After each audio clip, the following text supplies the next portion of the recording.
What's going on, people? We are Tottenham TV back here for another review stream. As Spurs drew 3-3 at the DEKIHAD yesterday. An unbelievable game of football. It really was.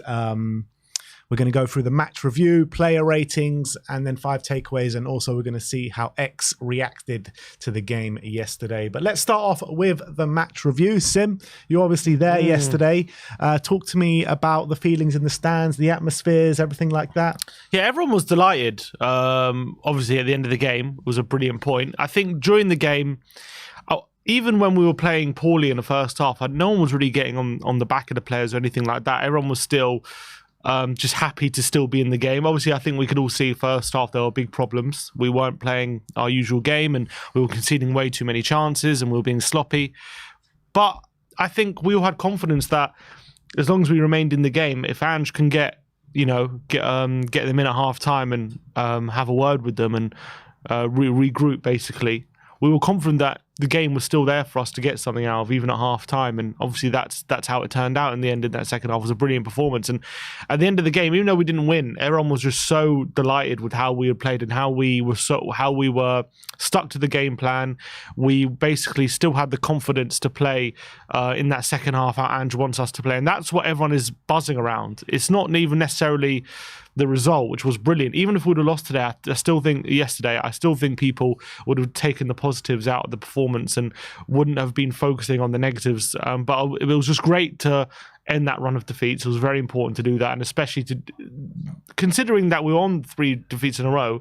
Everyone was saying it's a free hit, but is a game ever a free hit when you're off the back of 3 defeats? I don't think so. There's always going to be a bit of pressure on it. You don't want it to be 4 defeats in a row, do you?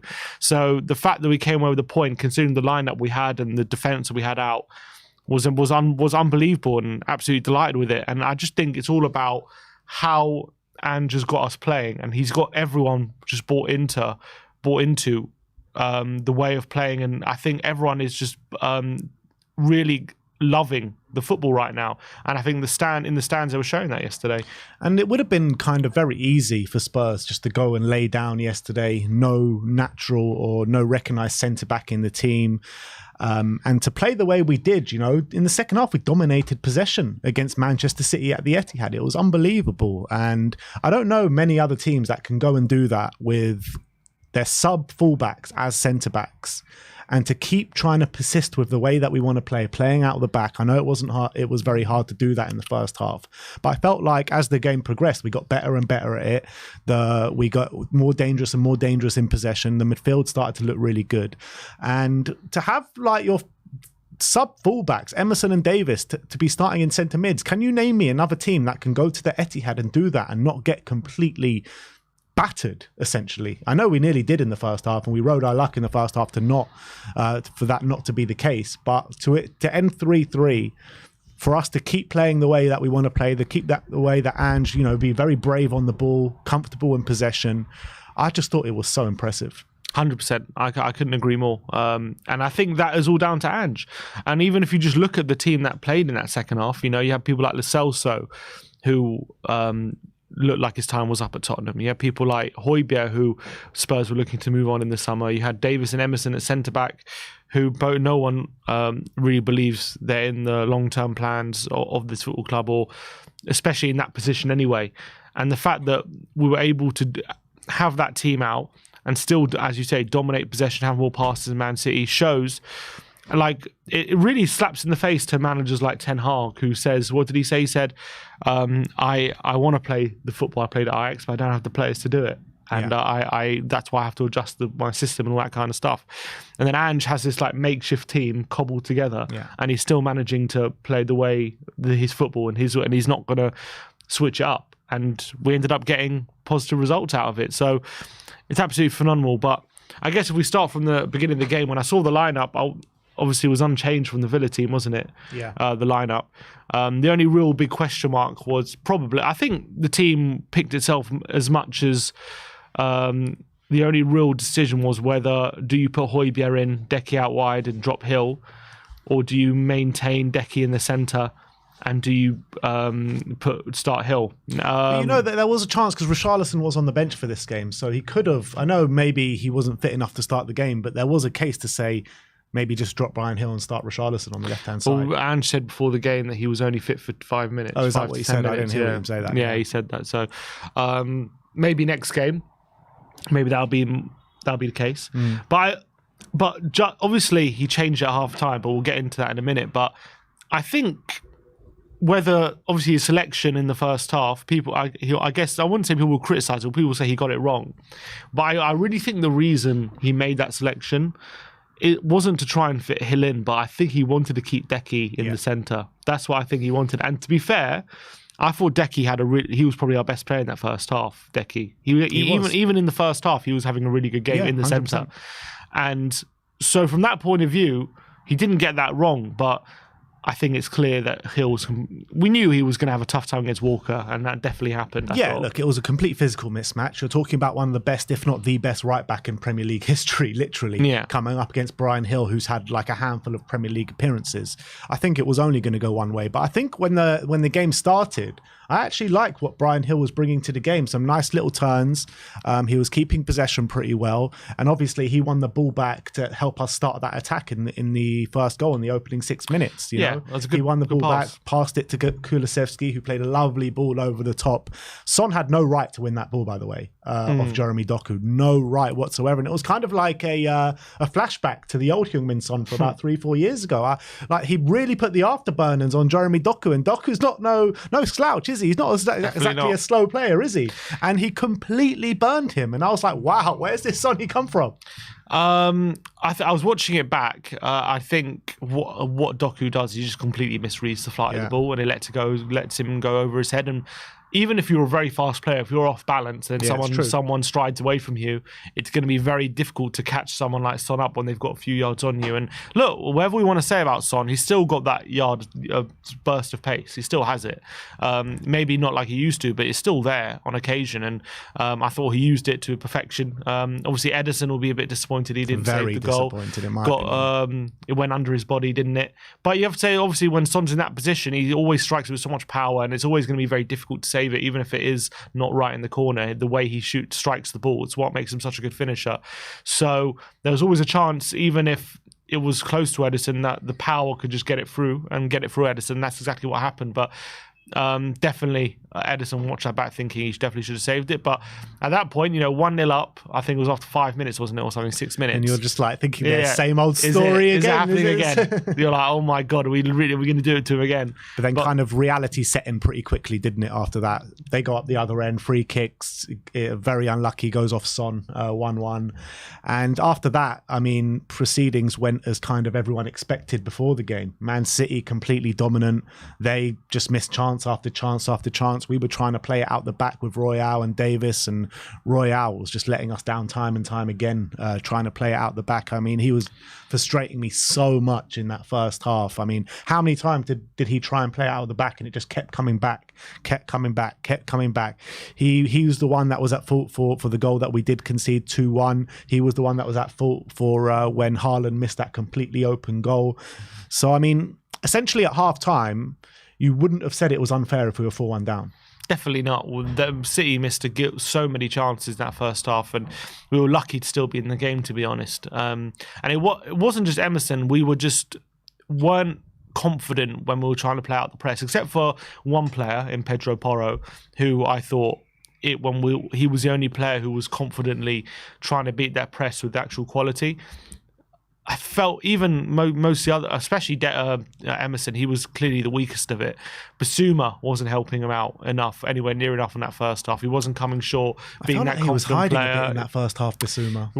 He was anonymous. He wasn't there. That's not something you associate with Basuma at his best. He's usually in parts of all the facets of the game, making challenges, getting on the ball, dribbling past players, but he was nowhere to be seen in that first half. Emerson was really struggling when he was trying to play out from the back, and he kept getting caught. And also, when we had possession, whenever there was a transition, they just fired it to Doku every single time. And unless Porro was in position, he was causing us so much trouble. Whenever there was that one moment where he squares up, Ben Davies cuts inside, hits the underside of the crossbar and then the post as well. Now I've got a huge slice of luck there. Emerson then gave it away again, and Alvarez hits the post late in the half as well. The brilliant effort, which could have gone either way. Both of those chances. I mean, Doku rattles the crossbar and the post. Alvarez hits the post. I mean, we were really riding our luck at times. Yeah, and then obviously the goal, as you say. Again, it was poor play from us. Again, Doku has the ball. He draws a lot of attention, but Alvarez is just able to waltz into the box unnoticed. And then Emerson is just watching the whole play happen without getting involved. It's really frustrating. Davis is there coming over to Alvarez to try and cover, leaving Foden completely free. And Emerson is just watching. He's just standing there watching the whole thing. It's like, you're supposed to be a centre-back. You're supposed to be, getting involved in the defending. And he just stands there, watches it all play out, watches Foden essentially take a touch and finish inside our own 6-yard box. And then he has the gall to complain to Davis about something he should have done. It's like Emerson was just standing there watching. It really annoyed me. And that, I thought, obviously the goal was a combination of just some really poor defending on our side. And also, apart from the goal, we had one moment where Johnson got the wrong side of Gvardiol and could have made something happen. Apart from that, we didn't really hurt them. There was a couple of occasions we could have, but unfortunately, some of our best moments fell to Bryan Hill, and unfortunately, he just wasn't up to it. Yeah. There was one moment where Son puts him through, and he's one-on-one with Walker to get into the penalty area. He just had no chance. Yeah. And there was another moment where Deki plays a through ball to him, and if he's any quicker, he could get in front of Walker and get a shot, but just wasn't able to. He just looked out of his depth yesterday, Bryan Hill, didn't he? In my opinion, and that's why he was rightly taken off at half-time. But what was really frustrating me as well in that first half, I thought the press wasn't really working well. I think Sonny was pressing really well, but no one was really helping him in the press. No one was following up. It was kind of like a lot of the time Sonny was just pressing on his own, and that was really frustrating, and it was making it easy for Man City to play out the back, really. Felt like at times they were scared to press. There was one moment, I remember Bryan Hill won the ball quite high up, but again, wasted the opportunity when he could have found someone in the box. But that was few and far between those times. I felt like we were too scared about what would happen if City beat our press rather than trying to win the ball back. And definitely having Doku there makes you second guess where you should be, because he's just so electric. And you even know he's so good at dribbling, you need two men on him at all times when he has the ball. That's the worry. That's the trouble with him. And you saw in the few moments that we didn't double up on him, he caused havoc. Yeah. And that was the reality. And I thought in the second half, definitely something changed a bit when he went off, for sure.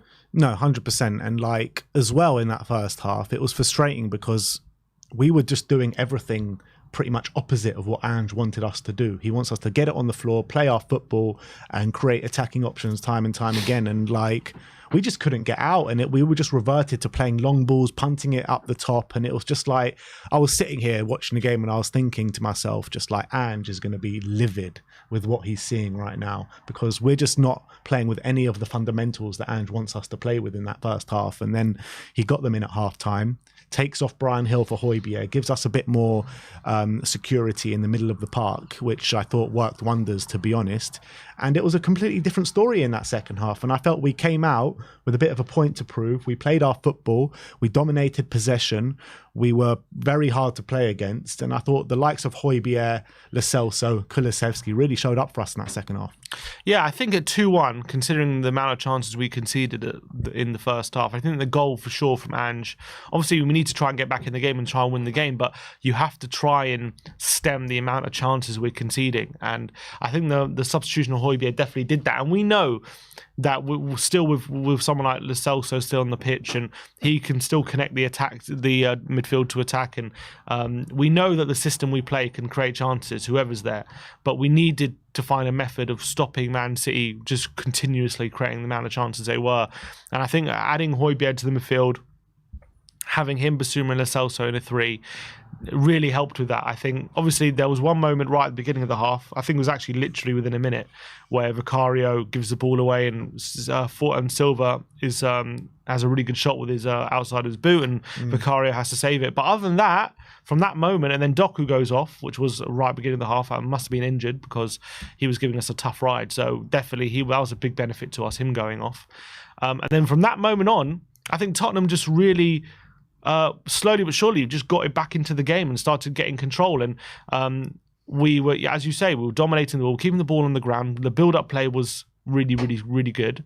I wouldn't say we created tons of chances, but you could definitely see Tottenham were getting a more of a foothold. But we were dominating the game. Yeah, we were getting more of a foothold in the game, and we were the ones starting to ask Man City of questions all of a sudden and being more aggressive. And I think case in point, Davis on the halfway line, being aggressive against Haaland, wins a header off him, and that sets up the second goal. Falls to Son, he gives it to Lo Celso. He finds, I think, probably the first time that whole game, he found a bit of space on the edge of the box, and he made it pay. Brilliant finish and made it 2-2. Unbelievable goal, and 2 goals in his first 2 starts of the season. You can't really ask for much more from what Giovanni has given us in these 2 games, to be honest. And considering before those 2 goals, he'd only got 1 Premier League goal. That's mad. Is that right? 1 Premier League goal. That's crazy. Against Man City as well. 2 of his 3 goals for Spurs have been against Man City. Unbelievable. I mean, a high percentage of Deki's goals have probably come against Man City as well, to be fair. But I think he's really standing up for the team, Giovanni Lo Celso, because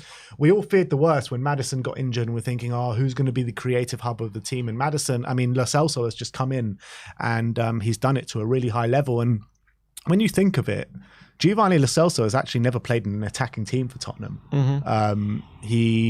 Pochettino left quite soon after Lo Celso came into the team. He had Mourinho, Conte, Nuno, and I don't even know if he ever played under Nuno, to be honest. But I remember he had a few Conference League games and he was terrible. I remember.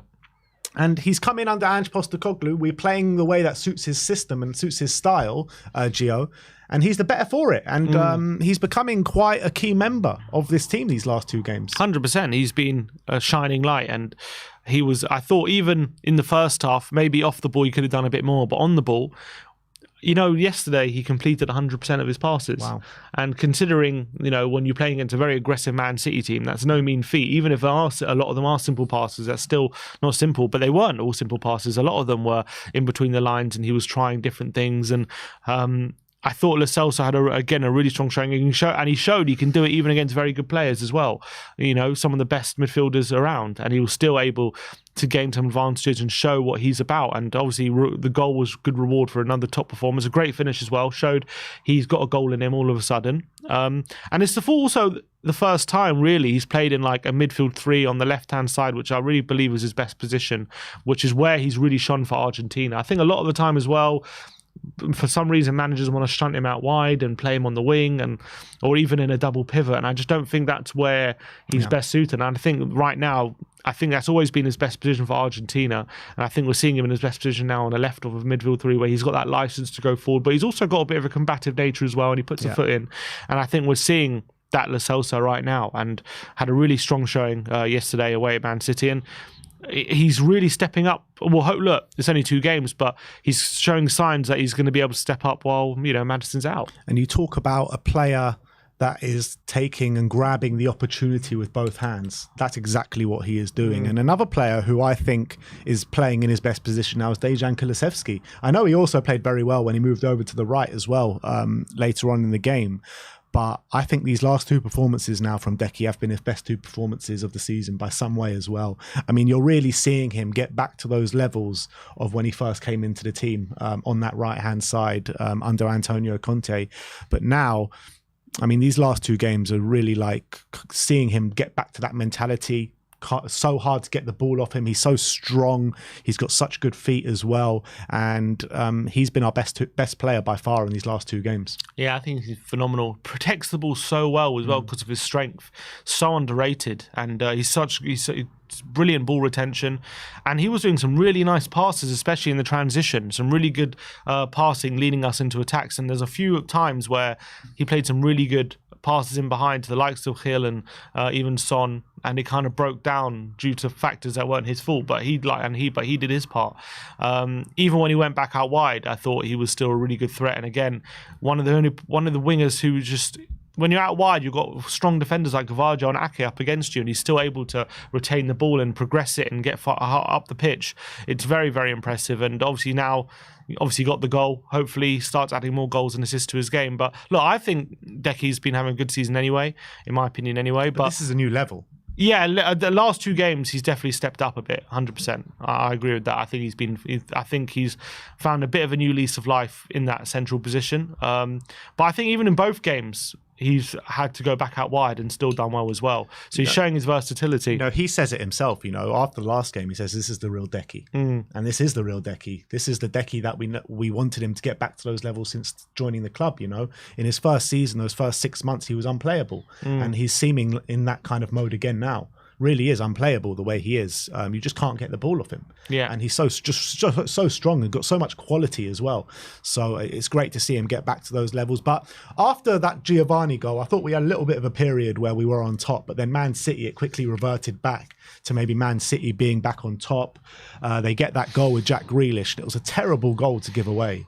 After all that hard work in the second half, where we played so well, dominant at the Etihad, possession, and Bissouma, man, what is he doing? He has the ball. He's literally looking over at Ben Davis on the left-hand side where he could just play a simple pass, keep it simple, but he turns back and runs into trouble into 2 or 3 Man City players, loses the ball to Rodri. Like, why are you trying to take on Rodri in that situation where we've just scored to level it up 2-2? You've got options to just pass it, make a simple pass. He loses the ball and then it gets in behind and Jack Grealish has an open goal. And I was fuming at Bissouma at that point. Yeah, I think as a fan, rightly so. I think when you see him when he has options and he does something stupid like that needlessly, and obviously it costs us a goal, that's got to be frustrating. But a part of me feels like Ange wouldn't. Obviously, he would have been frustrated with how it all it was a bit of a poor decision making from Bissouma. But I think in a weird way, Ange maybe would have been happy that Bissouma had the confidence to do that even in that situation.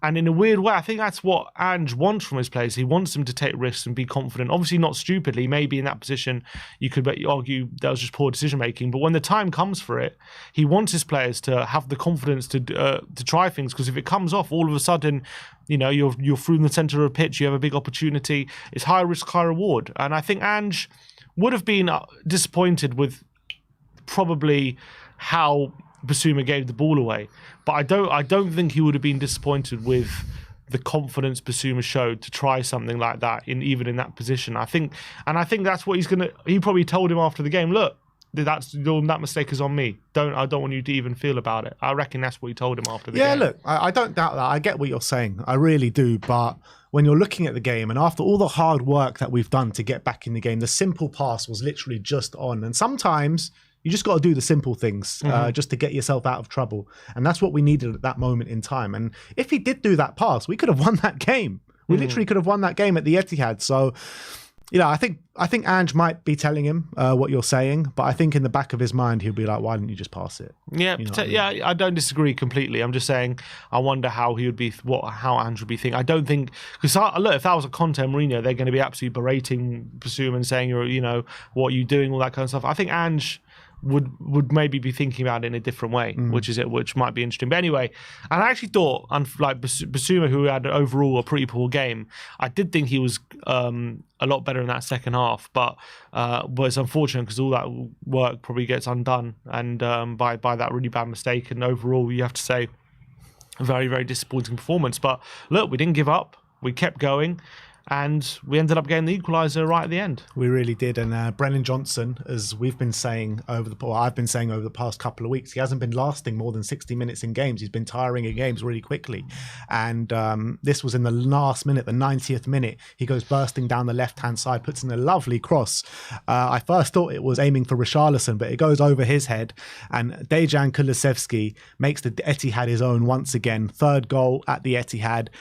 He completely bodies Nathan Ake. And that's not an easy thing to do, by the way. Nathan Ake is a strong player, good in the air. A fresh Nathan Ake as well. Yeah, exactly, a fresh Nathan Ake. And Deki completely overrides him. And what a header that was. Shades of Kane back at the Etihad a couple years back. Was it last? A couple years ago when he gets that last-minute winner to make it 3-2. But this time, Deki makes it 3-3.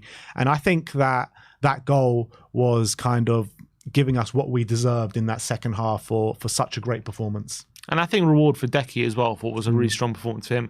Not to poo all over the goal. I do think it was a bit of a shoulder, so maybe a bit of element of luck when it comes to the goal that Deki scored. I think on first view it looks like an unbelievable bullet header, but on the replay it looks like he may have grazed his head onto his shoulder. And so well to get to it. But a bit of luck. But look, as you say, he makes his own luck, because how many wingers in the Premier League could do that to Ake? No one. I can't think of too many wingers who just have that strength and that determination to beat him in the air and pull off something like that. And obviously, the fact that it flew into the back of the net, yeah, you can say it's a bit of luck, but you earn your own luck by getting yourself in that position and beating him in the air. And that's exactly what he did. And as you say to Brendan Johnson, to get half a yard of someone like Kyle Walker any minute of the game, let alone the 90th minute, is not to be sniffed at. And to get that and a bit of quality as well.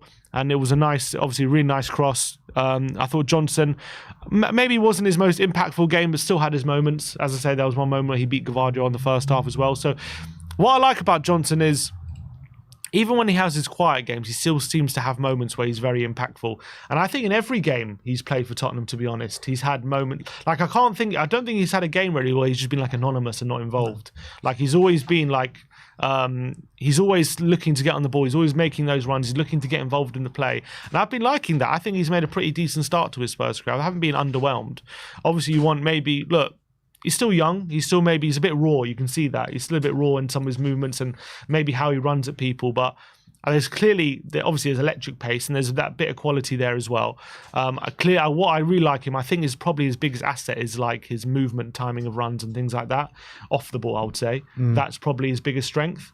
But definitely he's getting more and more involved on the ball as well, providing he's already got a goal. Was that his first assist, maybe second assist? I think his first assist. He's got one goal and one assist. One goal, one assist. But I think he's doing all right. Obviously, he's been a bit stop-start, but I think whenever he started, like, I haven't been disappointed. I haven't been thinking like he's not playing well. I think he should be starting. He deserves to be starting at the moment. Yeah.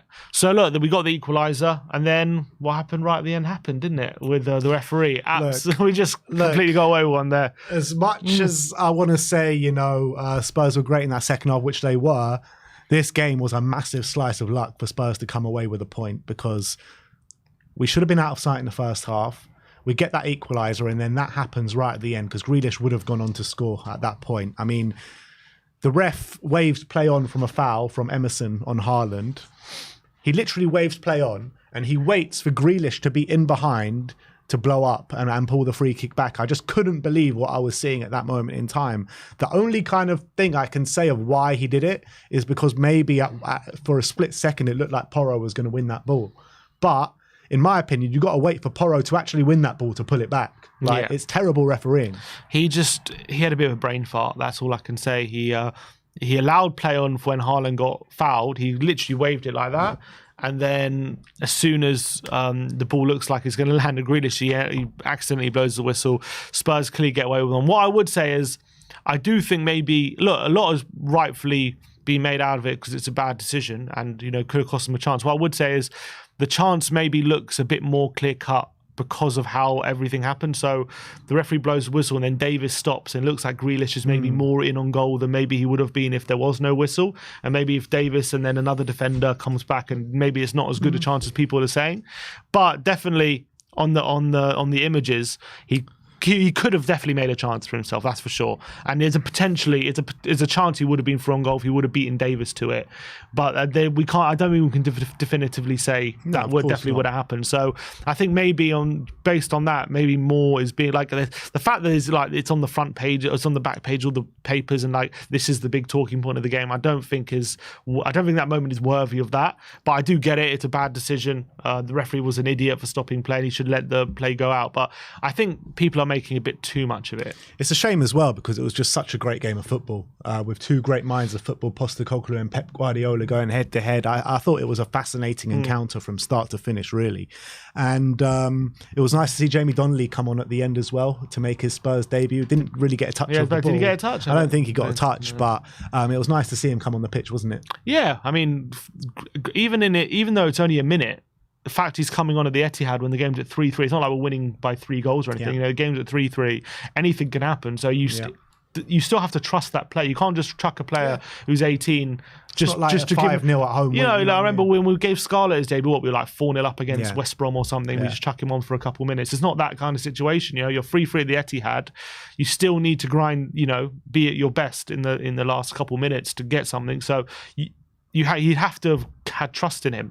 So is that a suggestion he might be using him more over the next few weeks? I think it very well could be. I think it very well could be as well with because Brian Hill in these last 2 games, he had a positive first half against Aston Villa, but he hasn't really grabbed this chance, has he?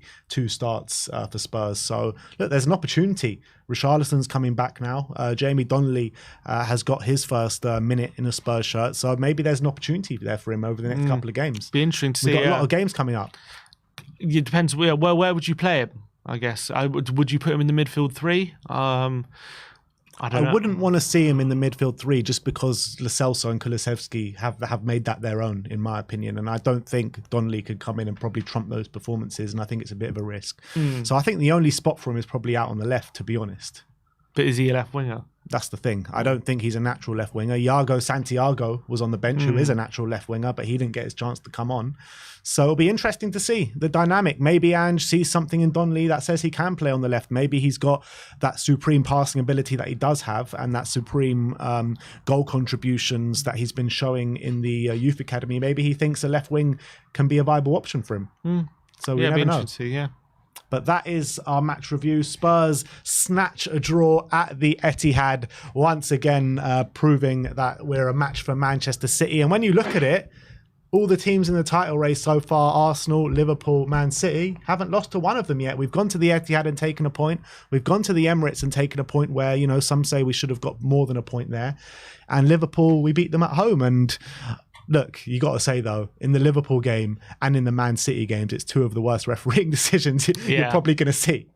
Probably, and also, I think you could probably say in both those games, got a huge slice luck. Obviously, the own goal with Liverpool where we won, but I don't think maybe apart from the first half against Man City, maybe you can argue the first half an hour against Arsenal as well. I don't really think, apart from maybe those bits, I don't think we've been massively outplayed by anyone. Yeah, apart from half the game in both of those games, we haven't been massively outplayed. Exactly. But look, they've both been kind of games of 2 halves where we've kind of been massively under pressure in the first half and then came out in the second half and been much a better side. And that's not easy to do. That ain't easy to do, to gain control of a game like that. But also, I think yesterday as well, in a weird way, is similar to what I was saying against when Spurs played Villa. We were so on top in that first half, but it was only 1-1 going to the second half, and we couldn't change it because we were playing so well. I think similar thing might have happened to City yesterday. We changed it, and because they were so on top, they couldn't really change it, and it allowed us to get back in the game. Yeah, I was saying that to Sai at half-time yesterday during the half-time show. We were saying, look, we've been absolutely outclassed in this first half, but we're only 1 goal in it. There's only 1 goal in it. You know, anything can happen in this second half, and that's exactly what happened. We got back into it. We drew 3-3. Great game of football. But let's move on to the player ratings, and let's start off with Vicario. Sim gives him a 7. I gave him a 6. I don't think he had much to do, to be honest, yesterday, Vicario. A lot of the chances that Man City had, the gilt-edged chances, were not on target, so they weren't testing Vicario.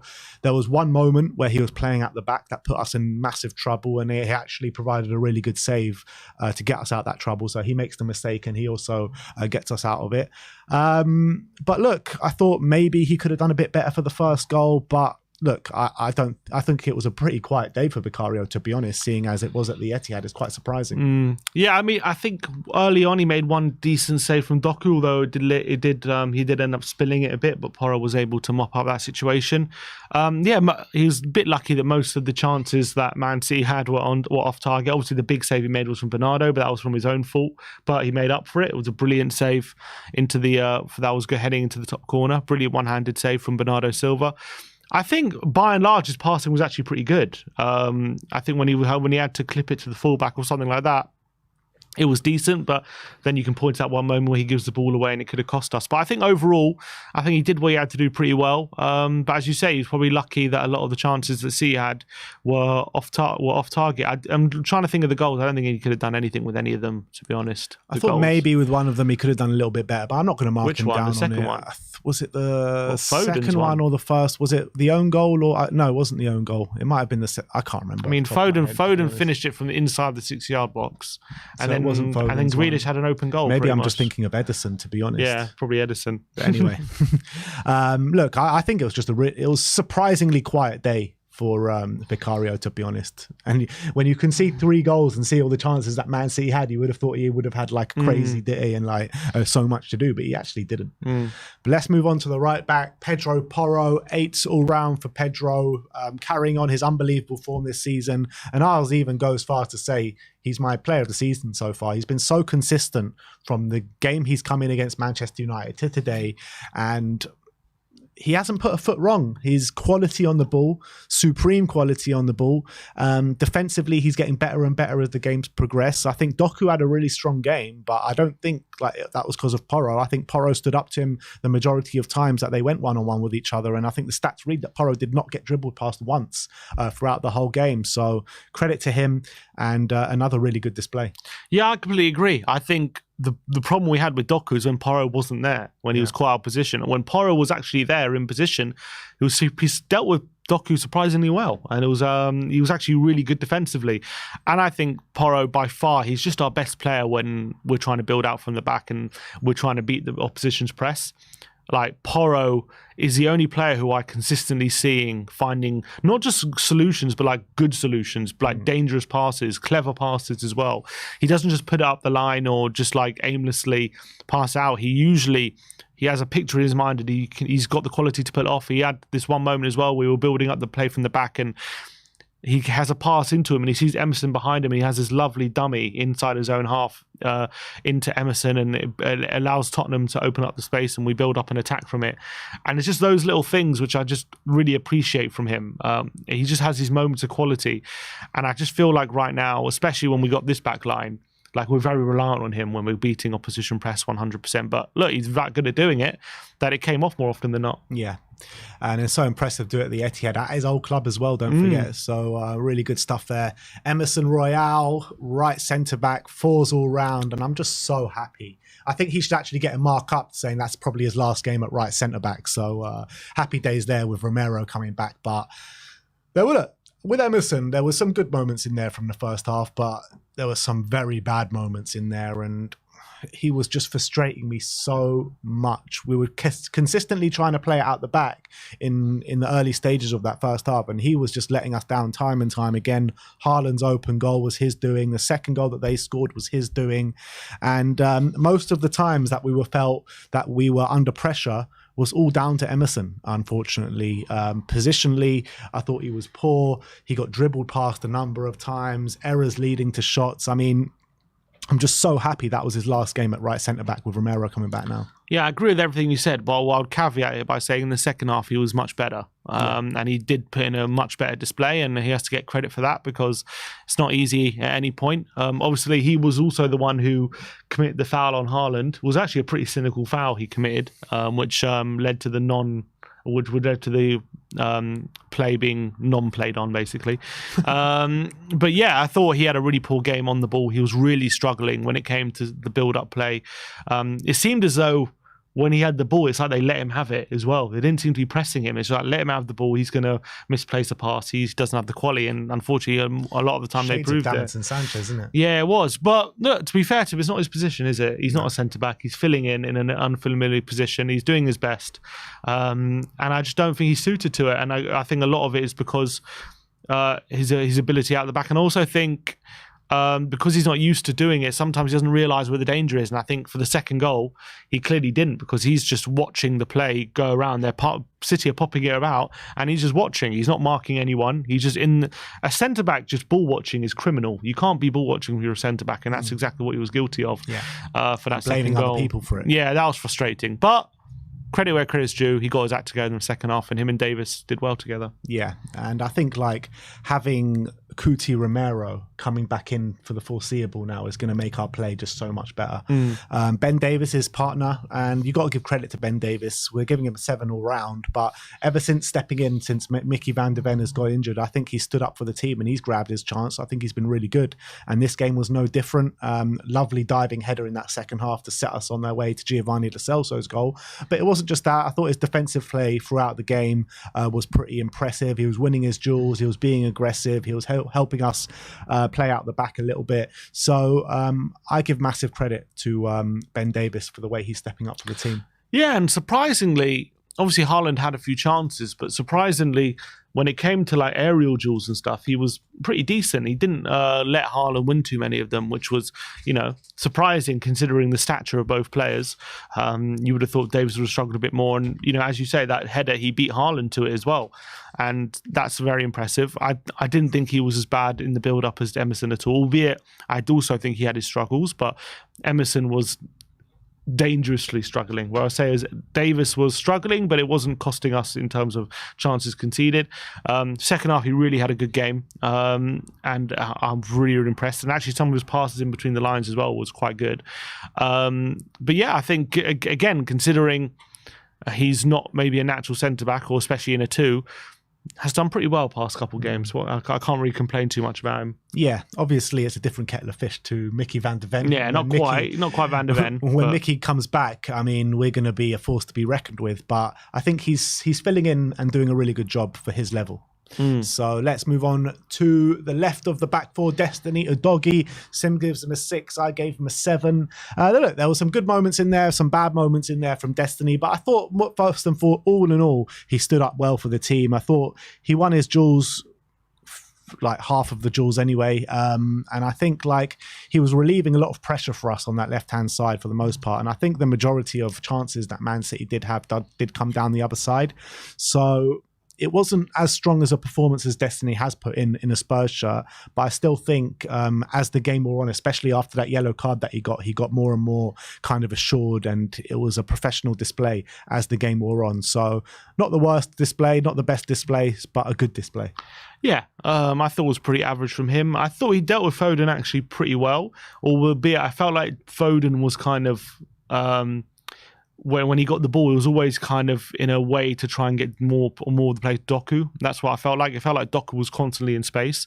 So I don't know, that was part of the game plan. But Foden wasn't really didn't get at Udogie too much, and I thought Udogie dealt with him well. What I would say is I just didn't feel like in possession he did as much as we've seen him do.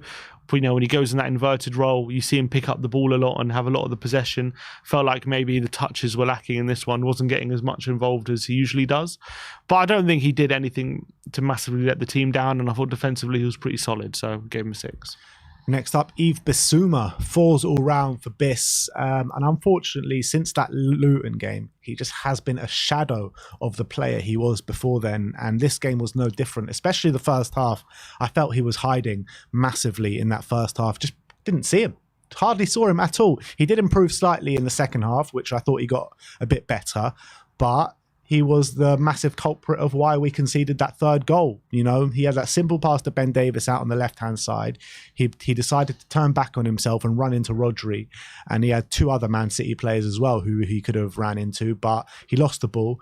And within seconds, Grealish is in behind and scores an open goal. So I think Bissouma needs to improve massively, because he's going to lose his place in the team if he carries on in this vein. Some people already are calling for him to lose his place, but I have to say it's just not the same Bissouma that we saw in the first 10 games in terms of that confident player looking for the ball constantly, looking to get on the ball, looking to take people on, passes in between the lines, and defensively as well, like just being physically dominant, not letting anyone past him, getting more involved in duels. That first half, he was anonymous. And that's something that Bissouma just hasn't been for Spurs this season, is anonymous. That's the opposite of what he's been. So for him to not be involved in the game, even against good teams, you saw what he did at the Emirates and how dominant he was in parts of that game. But yesterday, it was just very disappointing. That first half, he was all over the place a bit. His passing was also off, passing out of play, just wasn't really on it. Second half, I would say he did better. I thought he the levels went up a bit, looked a bit more confident. Still not maybe the level we know we can reach, but definitely better than he was first half, did improve. But they all got undercut because of that bad mistake he made for the third goal, and that cost us a goal. And as much as I'd like to see Basuma be confident enough to try things, even in spaces like that, you know, when you give away the ball possession so easily like that on the edge of the box, and when he doesn't really seem to be going anywhere as well, and he doesn't get back in position quick enough, and we end up losing a goal. He's got to obviously be criticised for it. So I think overall, unfortunately for him, was a really poor performance. I'm starting to worry a bit about Bissouma as well, because I do cast my mind back to that Arsenal game where he had a really strong performance. But that strong performance came in the second half when Declan Rice was out injured. In the first half, actually, he wasn't actually that good, and he grew massively in the second half when Rice went off, when they had a massive hole in their midfield. And now, again, he puts in another poor performance against a very strong Rodri in midfield. But then I also think about it, and I'm like, is he going to be a lot better when Cuti Romero comes back into the team? Because Cuti does a lot of good work coming into that midfield and winning back the ball and giving him a bit of protection. So it'll be interesting to see the dynamic in the next game. Yeah, and you saw at the end of the game, he did look a bit unhappy with, his performance and stuff like that. Right, so look, let's hope he can learn from it and go again on Thursday. Moving on to Giovanni Lo Celso, 8 all round for Gio. Another really good display from him in the centre of the park. Passing was on point. I thought he was providing an option for us throughout the game, even in the first half, to be honest. But it was in the second half when Spurs started to really dominate the possession where he really came alive. I thought he was being combative in the middle of the park. That goal he scored was fantastic. Lovely finish into the bottom corner. I don't think Ederson had a chance with that one, kissing the post as it went in. And he's a player that is grabbing his chance with both hands, and he's literally hugging it so tight he's not going to let it go. And I mean, he's performing so well at the moment, and better than any of us could have imagined, to be honest, after the time he's had at Spurs since joining us in 2019. He's finally standing up to the team. And I always go back to that kind of run he had under Jose Mourinho where he was our best player, and we're seeing him get back to those levels now, maybe even better. Probably because he's adding goals to his game all of a sudden. 2 goals in 2 games. If it wasn't for a slight deflection, could have been 3 as well when it hit the side netting. But I honestly thought in possession as well, I thought he played really well. I thought he was finding some really clever passes in between the lines, being really confident on the ball, having good really appreciation for space. And obviously he's not as creative as someone like a Maddison, but definitely has his own, he's creative in his own right. It's a different kind of creative than Maddison, but he's still got those that creative spark in him, and I think he showed that yesterday. I think when he's in the centre, and even if he's got players on him, he's not afraid to have to receive the ball under pressure and lay it off to someone, and even try and turn and be confident on the ball and know where the space is. And obviously I thought he did really well for the goal he scored. Again, he spotted where the space was, went for it on the edge of the box, and really great strike, and showed he's got quality as well, which we know he's got. We just haven't seen anywhere near enough in a Spurs shirt, and we're finally starting to see Lo Celso play to his potential that we all know that he has. We've seen it for Argentina, we've seen it in spurts at Tottenham. But these last 2 games have been definitely his 2 best performances in a Tottenham shirt, I think, for me. So fantastic goal, which caps off another really great display. And he's stepping up in a time where we really need him. Yeah, absolutely. Let's move on to his midfield partner in Dejan Kulusevski. 9s all round for Deki. Another sublime performance. That's 2 in a row now for Deki in that new role he's got as the number 10. And I thought he was unplayable for the majority of the game. Even in the first half, every time the ball came to him, it was so hard to knock him off the ball, so hard to dispossess him. His dribbling ability and ball retention is just so good.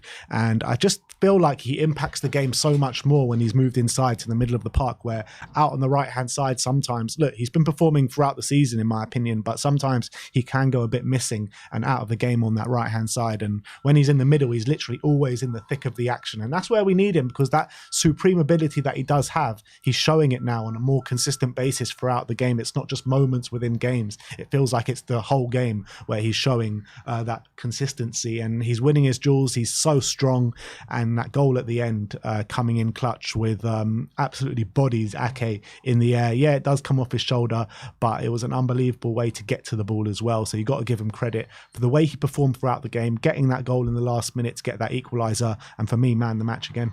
Yeah, and one of the few players who probably had a good first half and second half in this one. And I thought central, him being central, he had a really strong display. I thought he was causing City, probably one of the only players in that first half causing City problems and giving them something to think about. Unfortunately, a lot of his work went without anything good coming of it, which was unfortunate. But at least in the second half, moved back out wide, was still giving Gvardiol and Ake lots of trouble, even in the wide position. But what I like about him in the number 10 is it just gives him more options for people to pass to. And I think the more options with someone like Deki, the better. And the more people he has to play off, I think it suits him a lot more with quick interchanges and clever passes and flicks and stuff like that. And especially with his ball retention, if he has more options to pass to, then it's only going to benefit him. And I think that's maybe the benefit you get from him playing him in the centre. And I thought even when he went out wide, obviously he got the goal in the end. I think it's the second time as well in his career he's got a goal and an assist at the Etihad on the same game. So brilliant from Deki. And I agree with you, he was my man of the match. I just thought throughout the whole game he was just a bit of class, a bit of quality. Well, KPB says here 3 games at the Etihad, 3 goals, 2 assists. Yeah. So brilliant stuff. I mean, he's literally just made that stadium his own. Yeah, it's brilliant. The DEKIHAD, as we like to call it. But let's move on to Bryan Hill. 5s all round for Bryan. And unfortunately, we're talking about players that are taking their chances. Unfortunately, Bryan Hill is not taking his chance. He got taken off at half-time and the team were much better for it. But look, there were some good moments. I think the first 10 minutes when Spurs looked good, he was actually performing quite well. He was doing some nice little turns to retain possession. He started the move as well for our first goal with a nice little pass into Kulusevski, who obviously played it over the top for Heung-min Son, and the rest was history. But apart from that, I mean, he's just too weak, unfortunately. And him coming up against Kyle Walker was a complete mismatch. He couldn't complete a dribble throughout the game. And I felt like for the most time when he was on the ball, we were found wanting, and he just didn't have the required quality to really face up to the game. And he got taken off, and rightly so. Yeah, I wouldn't say it was quality. I would say more physicality. Just wasn't. I think there was so many positions where if it was a different winger up against Walker, he could have given him much more of a testing time. Or even and even I would say as well, if there's a lot of positions where if Hill was up against a different kind of fullback rather than Kyle Walker, maybe he could have also done something. But unfortunately, him up against someone who's the physical specimen, who is Kyle Walker, who's so strong, so quick, he was just getting... The problem what I saw with Hill was he didn't even seem wanted to even attempt it. He didn't even want to try and take him on or anything, because he felt like he just wasn't confident enough to do it, essentially. Wasn't all bad. There was a couple of good things. As you say, the opening goal, he did a brilliant pass into Kulusevski, and if you actually watch it back, he's like got his back to Kulu. He seems to kind of wrap his round on the pass, and actually it was pretty good. He did a good, it was a good pass there. And then there was also one moment where he wins the ball high up in the pitch with a really good interception, but unfortunately he undercuts his good work with a bad pass that followed it. But yeah, I think the 2 biggest occasions where there was one, Son plays him through, and again Walker's covering and he has no answer, and then Deki plays him through. And again, Walker just has him in his pocket and he can't get near it. So I just thought Ange probably saw that and thought, doesn't matter how long I leave Hill on, he ain't getting anything out of Walker today. So I think it was the right decision in the end. Do you think he keeps his spot for the next game? I wouldn't completely rule it out, to be honest, because I still think that Ange likes Deki central. But, there's Richarlison coming back now. But that's a good point. If Richarlison's fully fit, then I'll probably say no. I think Rishi comes back in. Moving on to Heung-min Son, 8s all round. I think Sonny was brilliant in this game. He really was. His pressing, his energy, his work ethic was just absolutely brilliant in this game. Obviously, gets the run on Doku. I thought he did so well, and that turn of pace from Sonny to beat Doku I thought was unbelievable. Yeah, it wasn't the best finish in the world when under Ederson, where Ederson probably should have done better. But I think throughout the game, the energy levels, the work ethic, the work rate was just unbelievable from Heung-min Son, and he was giving Man City such a torrid time. And it's just a shame in the first half none of the other players were kind of pressing like he was, because I thought maybe we could have done a bit better in that first half if that was the case. But he led by example completely in the whole game. But what I love about Sonny is that or everything, first of all. But what I love about Sonny, what I'm seeing from him recently is, first of all, you saw that obviously the running in behind, which he showed for the goal, brilliant stuff. You know, when he gets in that position, 9 times out of 10, it's finding the back of the net, and that's, you know, City. That's why he does so well against City, because they always lose space for him, and he knows how to attack that space. But what I was loving about Son is just he's really improving his game when he's coming into deeper positions. There was a number of occasions yesterday where there was one where he did a volleyed pass, like a Harry Kane-esque volley pass out wide to Deki, which led to an opportunity.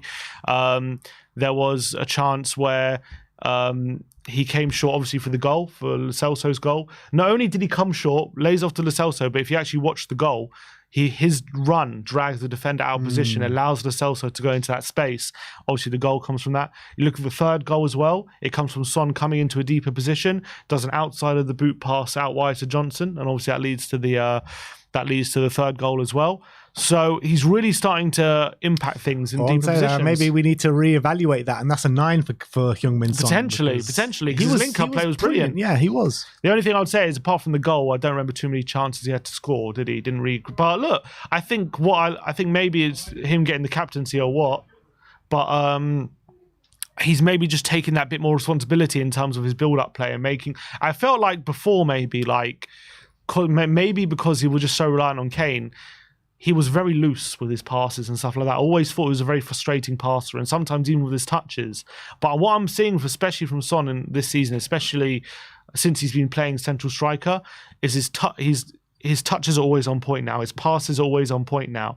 And he's adding that quality to his game. We know he's obviously got it in him because he's a quality player, but he's doing it more consistently now. Whereas maybe if seasons gone past, things used to bounce off him a bit more. Yeah. His passes used to be a bit looser. So I'm really liking that from Son. And maybe he's becoming that all-round striker that we hope he can be. Yeah, I think that's spot on, to be honest, because you're really seeing the link-up play improve. You're really seeing every facet of his game now compared to last season has gone up tenfold. Even scored a header for South Korea. Exactly. So soon the headers are coming for Spurs, trust. But let's move on to Brennan Johnson, the last of the starting 11. 7s all round for Brennan. I thought he put in a positive display. He was fairly quiet in that first half. He had to pick his moments throughout the game, not even just in the first half, to be honest. But I think when he does pick his moments, when he gets into good positions, he's really dangerous. He really is. He's got that turn of pace. He's got quality about him. And he showed that quality right in the dying minutes of the game when he was a brilliant cross to Dejan Kulusevski. And I've been a critic of Brennan in terms of, not in terms of his play, but in terms of his fitness and lasting in games. And this game, you really saw him last right until the end. So that was a really positive sign. Yeah, and obviously taking Walker on right at the end, getting that cross getting that assist for the goal is not easy. Not easy to find a half a yard off Kyle Walker at any point in the game. So to do that in the 90th minute must have taken a lot of energy. But I thought he was a threat throughout, albeit maybe could have done a bit more with his pace and we could have used him more.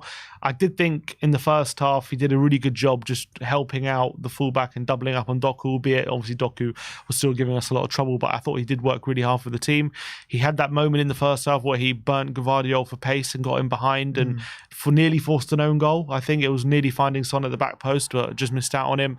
Had a moment in the second half as well. He beat a couple of players, cut inside, but unfortunately his shot was straight at Ederson, although it had quite a bit of power on it. Apart from that, I don't remember too many opportunity he had to really impact the game from a goal scoring point of view, but as you say, kept plugging away and got his moment right at the end of the game with a really nice assist on the cross with his left foot as well, and it was a really nice delivery. So well done to Johnson. I thought he did decent. And I'm liking the look of him a lot better in his natural side on the right-hand side than opposed to on the left. Even though I think he has put in good displays on the left, so it's nice that he can play on both sides, but I do think he looks much more comfortable out there on the right, to be honest. But let's move on to the substitutes. Pierre-Emile Højbjerg came on at half-time for Brian Hill. 7s all round for Pierre, and I think that he was a massive reason actually why we did go on and have such a positive performance in that second half. He just gave us that kind of element of control in the midfield in the second half. He was playing some nice little balls as well from deep with those long range passes that he has, and look, he didn't do anything spectacular, but I felt like he just helped us keep it more simple, keep us retaining possession and give us that control. Yeah, I agree with you. I don't think he was spectacular when he came on, but it's more the impact he had on the team, which was the biggest improvement. And I thought I thought he stopped us from like just being so sloppy that we were in the first half. Also, maybe gave us a bit more confidence in playing our game, which maybe we didn't have in that first half, where we were hiding away a bit. And also, what was a big thing is he just helped stem the tide of conceding the amount of chances we were conceding. And there were a few sloppy moments from him, which you do get a lot from Højbjerg, especially in big games against good opposition. But I think by and large it was a pretty good second half from him, and I thought he really helped us just wrestle back control in this game. So pretty decent from him. I do think, though, with that performance, he's given Ange a bit of a selection headache who to put in the number 6 on Thursday night against West Ham, because Bissouma's just not having a good time of it at the moment.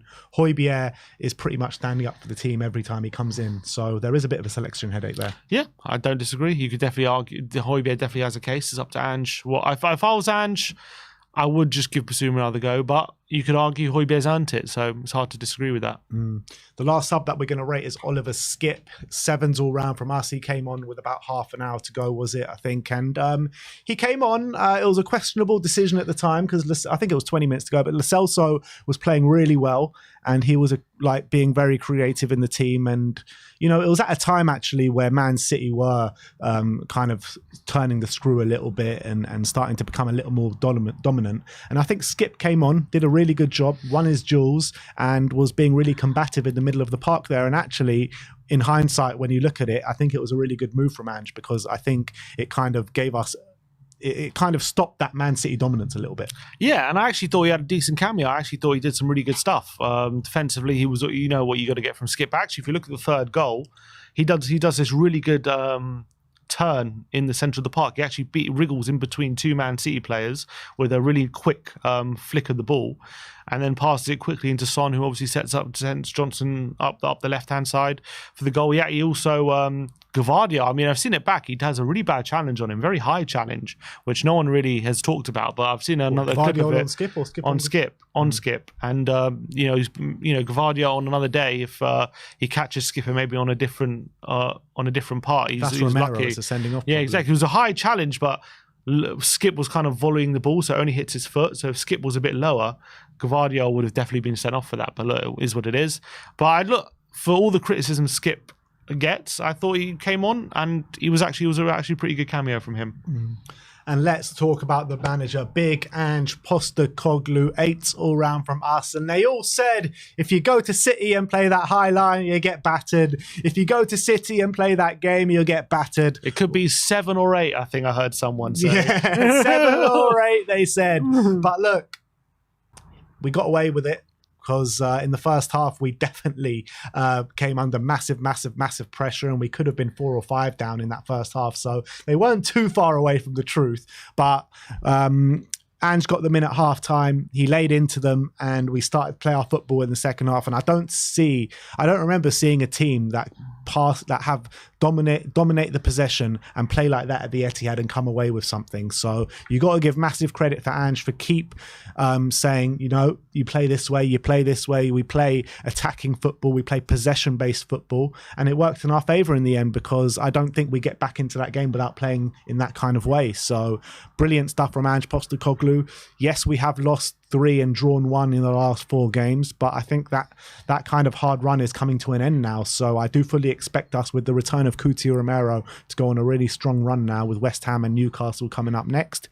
But credit has to go to Ange Postecoglou with the way his philosophy, he keeps imprinting that philosophy on this team. And yeah, we swayed away from it a bit in that first half, but in the second half we were dominant, we played really well, and that's all down to Big Ange. Yeah, and what I liked about Ange as well was, obviously he made the brave decision. I think the obvious decision, or the decision that most fans were calling for before the game, would have been to put Højbjerg in, put Deki back out wide, and take Hill out. That was the decision. But what he did was he went brave. He went attack. He's like, "No, I saw what I saw against Villa. I want to keep that. I like the chances we were creating, and I want to go attacking." But what I liked about it is he wasn't stubborn about that. When he saw it wasn't working, he didn't just say, no, we're losing, I'm going to keep going with the attack. I'm going to keep, obviously he's always going to go attacking, but he's like, no, I'm going to keep the attacking players on, I'm going to keep Hill there. No, he changed it. He saw it wasn't working. He made a decision at half time. Look, I'm going to put Højbjerg on. We need that bit of steel. I can see we need that. So I'm going to put him on. I'm going to put it on. And that change really helped us. And all of a sudden we wrestled a bit more control in the game. And all of a sudden that second half we're outpassing Man City. We got more possession than Man City, more shots on target than Man City. So I think that shows his in-game management. For everyone, saying he's naive or all this kind of stuff, he showed like he can change it if he really believes it's not working. He believes he's going to put something that's going to work, and if he's wrong, he will hold his hands up and he'll change it. And I felt like he did that at half time.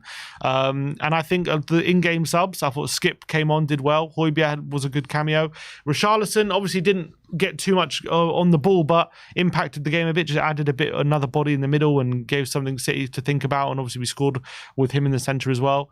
But I think the most credit just goes to how we're playing, even with a makeshift team. As I've said before, we've heard other managers recently complaining how they want to play football that they want to play, but they don't have the players to do it. Yet we have Ange here, who has 10 first-team players out. He's cobbled together a team by literally who's still fit. And we're still playing the football that he wants to play, still playing out of the back, still having some really good build-up play, still doing some really good footballing moves. And it just goes to show what a great manager he is and how he's got everyone on board. So to get a point under the circumstances was a brilliant result. And when you look at it, everyone said, to fear the worst over this run with all these injuries and suspensions that we have had. When you look at the games that we've lost and this game at the Etihad where we've dropped points, the first game against Chelsea, obviously we came under massive pressure because of the red cards and the sending offs, but actually we ended that game in more of a positive light than a negative light, even though we did lose 4-1. But it was a top performance, and I have no doubt in my mind that if those players stay on the pitch, Romero and Udogie, that we go on and win that game. In the second game against Wolves, that's the one game where you look at that, put your hands up and say we weren't good enough that day. Against Aston Villa, we were by far the better team on that day and should have taken away 3 points, in my opinion. And yesterday at the Etihad, with all those injuries, we come out of it with shining light again. And yeah, we got a bit fortuitous to not lose the game, but I still think that anyone can go to the Etihad and not win. So in this run, it's just so unfortunate that we have dropped as many points as we had, because I don't think we've deserved to.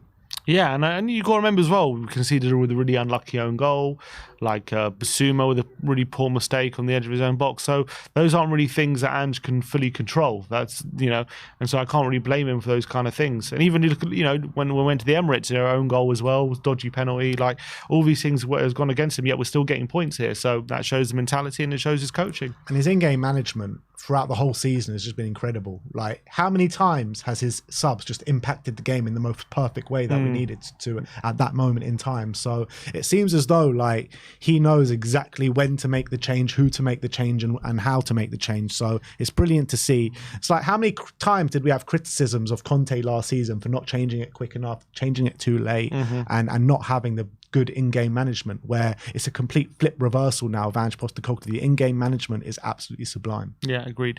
But that is our player ratings from the 3-3 draw at the DEKIHAD yesterday. But let's go on to the 5 takeaways and see what 5 things we can take away from that draw at Man City yesterday. And yes, you guessed it, number 1 is the DEKIHAD. Yeah, and obviously Kulusevski stole the show yesterday, not only with his late equaliser, but had a brilliant game overall with his in playing centrally and playing out wide, was a massive threat to Man City throughout the game. And that makes it now, for him at the Etihad, it's 3 goals in his 3 appearances at the Etihad.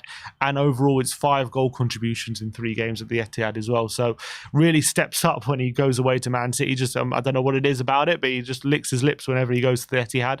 Remember, he made his debut there as well, getting a goal and assist, or first start, I should say. But as well, yesterday, it wasn't just out wide when Spurs were playing well, I should say, that he played well. I thought even in the first half, when Tottenham were having a difficult time, he was one of the only players still like brave enough to take the ball, ask questions of Man City and create some opportunities for us. And I thought both centrally and on the right, had a really, really strong game and deservedly ended the day with a goal and an assist. Yeah, absolutely. He was sublime yesterday. Unplayable when he's in that mood. The last 2 games now, moving into the centre of the midfield, and I think that he's much better off for it. I think he's better in those positions than he is out on the right hand side. I want him to stay in that position for the foreseeable future now, because he just impacts game in such a great way. His ball retention is unbelievable. It's so hard to get the ball off him. He's so strong in those areas of the pitch as well. So it's just great to see that Dejan Kulusevski putting in these kind of performances, because he was kind of splitting the fan base, wasn't he, before these 2 games? A lot of people saying, oh, he's not impacting the game enough, he's playing poorly. A lot of people saying, well, he's still doing a great job for the team and playing really well. I was kind of somewhere in the middle. I think you were kind of on the good side of the spectrum. But I think that since moving into the centre, I don't think anyone's split anymore, because I think everyone is just in kind of unison saying what a player he is and what performances he's having. So he just needs to carry on in this mold, doesn't he? 100%. And yeah, I am and it just gives us more options. And the fact that we now see him as an option centrally, just make and his versatility is only going to benefit us. Moving on to number 2, and that is Son, the City killer. Yeah. He's got a great record against City, doesn't he? And in his last 8 games against Man City, that's 7 goal contributions for Man. And this is the Man City team, how many leagues they've won, over the last few years, and how many games they've won, treble winners, and yet 7 goal contributions in the last 8 games. He just loves playing against Man City, Heung-min Son. But overall, really strong showing. Obviously got a goal and an assist on the day, but 2 key passes. He won 3 of his 3 ground duels, completed 2 of his 2 dribbles as well, completed 1 of his 1 aerial duel as well, which not bad from Sonny. And I just thought overall, like, we know he's a brilliant goal scorer and he's got amazing finishing ability, but I'm just loving watching him develop his overall play and develop his build-up play, and he's becoming an all-round striker. And some of his, as I said, some of his passes yesterday, that there was this 1 half volley pass out wide to Deki, which was a pass you would have seen from Harry Kane, in his time at Tottenham sometimes. And I'm just loving how Sonny is developing in the central role, and I think he's doing a really fine job of it. And that's now 9 Premier League goals this season, so he's doing a fantastic job. Yeah, he is doing a fantastic job. And this is what we've been saying all season. What do elite players do? As they get older, they kind of figure out new ways of how to play the game. And this is exactly what he's doing, We needed him to kind of evolve in this way for us to really kick on this season, because on the left-hand side, he was kind of not doing it as he used to. He's not the same player as he used to be, essentially. And I think that since moving into the middle, we're much better off for it. He keeps kind of growing in stature within the team. His leadership ability, his pressing ability is still there, and his link-up play is getting stronger and stronger as the season progresses. So Heung-min Son is an absolute phenomenon, and Man City and the likes of Man City and Liverpool must be just sick to the sight of him, to be honest, at this stage. And I'm all here for it. So Captain Marvel and Heung-min Son keeps getting him better and better, and what a season he's having so far. So I can't wait to see how the season carries on to unfold for him, to be honest. But let's move on to number 3, and that is the second half switch up. Yeah, and so there's no secret. First half, we massively struggled. I think all the stats bear out as well when it looks at how we improved in that second half. First half, we conceded 1.64 XG. We only had 38% possession. We had 2 shots out of the whole half as well. And we only had 0.1 XG as well, which obviously most of it came from that goal from Son. But we did make the change at half time. We brought Højbjerg on, we took Hill off, and the stats completely switched. We had 55% possession. We outpassed Man City. We had more shots on target than Man City as well. And the Man City's XG went down from 1.64 to about 0.9, so restricting them a lot more for the chance they were creating.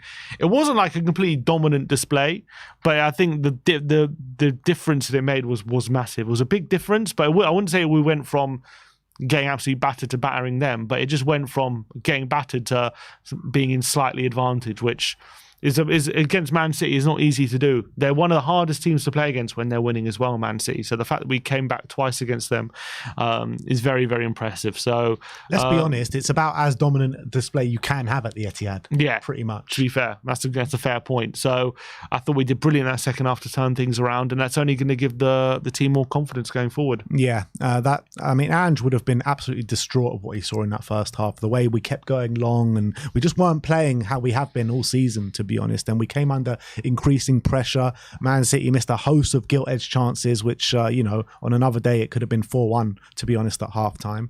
But it wasn't. It was only 2-1. We were still in the game at halftime, and Ange laid into them at halftime. He must have done, because we were just a completely different team in the second half. We stuck to our principles in that second half, or we got back to our principles, let me say that. And we were much better off for it. Yeah, Man City still had their moments in the second half, but I think the way we played, we can only be proud of how the team played in that second half when we got it back to 3-3. And yeah, it was a bit fortuitous of how we did get back into the game, or it's a bit fortuitous that we did get back into the game, but I think that we earned that luck with the way we kind of played in that second half. So big credit to Ange Postecoglou and the team for knuckling down and keep going and keep going and keep going and getting that result. But let's move on to number 4, and that is Lo Celso's redemption arc. Yeah, and another start for Lo Celso, and another really strong showing from him. And obviously he got the equaliser with a brilliant finish in that second half, cutting inside on the edge of the box, showing his quality. But some pretty decent stats as well. He won 3 of his 5 ground duels. He completed 100% of his passes. He didn't misplace a single pass. And considering you're playing against a Man City team who are hounding you, you got players like Rodri and Bernardo Silva, in very close proximity, and it's different. They're one of the best pressing teams there is. And the fact that they're trying to win the ball off you, and Lo Celso had the confidence and the quality to not only complete every pass, but also play a number of progressive passes as well, and get the ball forward into dangerous positions, and also stepped up and getting that equaliser as well. Brilliant showing from Giovanni Lo Celso, and I'm just all here for him getting back to what we know he can show, and I'm just so happy that he's starting to show in the Spurs shirt what we know he's capable of. And hopefully, look, I'm hoping this is the start of him winning, proving he has a future at Tottenham. I do still question whether is he going to be in the long-term future of Tottenham. We'll have to wait and see. But I'm just loving how he's playing right now, and he's really helping us while we got a lot of injuries. Yeah, and to be honest, like on Lo Celso in the future and his future at Tottenham, like with the quality that it is only 2 games, so you got to say that it is only 2 games. But if he can show this consistently whenever he is on the pitch from now until the end of the season, I'll have no problems with giving him that new contract and having him and Maddison fight out for that spot, or even have him and Maddison in the team together. I don't think that's beyond all realms of possibility either. So I think if he can carry on this rich vein of form and show this consistently over the course of a season, then there's no reason why we shouldn't be offering him that contract. If Deki and Lo Celso can play together, why not Maddison? Yeah, 100%. So I think it's brilliant. And when you're looking at Lo Celso and Maddison, what they both do really great, which I don't get enough credit for, is coming deep and winning the ball back time and time again and being tenacious in that middle of the park. So I completely agree. I don't see why they can't play in the same team. But let's move on to the 5th and final takeaway, and that is consistent Porro. Yeah, and another really strong showing from Pedro Porro. And a lot of the discussion before the game was how was Porro going to handle Jeremy Doku on that left-hand side, on City's left-hand side. And he said before the game, what was he quoted as saying? He said, look, it's obvious I'm not going to have a day off, but neither is he. And I think he proved that yesterday. He won 4 of his 7 ground duels. He drew 2 fouls. He made 2 tackles. And he was dribbled past 0 times, especially up against Jeremy Doku, which is very, very impressive. And look, there's no secret that Doku definitely gave us trouble. But I thought a lot of the time that was when Porro was maybe caught inverted and caught out of position, and other players had to come out and go towards Doku, and that's when we had a lot of trouble. Actually, when Doku found himself up against Porro one-on-one, Porro actually performed really admirably and was making some really good tackles, showed his strength. But where I was really impressed with Porro was his build-up play and his ability to find really clever passes in between the lines when we're trying to build up from the back. And I just think he's definitely our most creative passer when it comes to that element of the play. And I just thought another really strong showing at the Etihad from Porro. Yeah, absolutely spot on. And also, I felt like he did a lot of good work trying to help Emerson at right back as well when Emerson was found wanting a little bit. But Pedro Porro, I think he's been our most consistent performer this season alone. So in my opinion, he's our performer, man of the season so far, player of the season so far. I can't sing his praises enough, to be honest. And when you cast your mind back to when he first joined us, that debut against Leicester, and he's just been growing and growing in stature since then, pretty much, because by the end of the season, we were seeing him in much more of a positive light, and now we're seeing him as one of the most consistent performers in a Spurs shirt this season. So I can't give him enough credit. Yeah, and I agree with that. And you know what? While we were doing the preview, we did a bit of a panel show, and people were still like talking about Porro as if he's this defensive liability.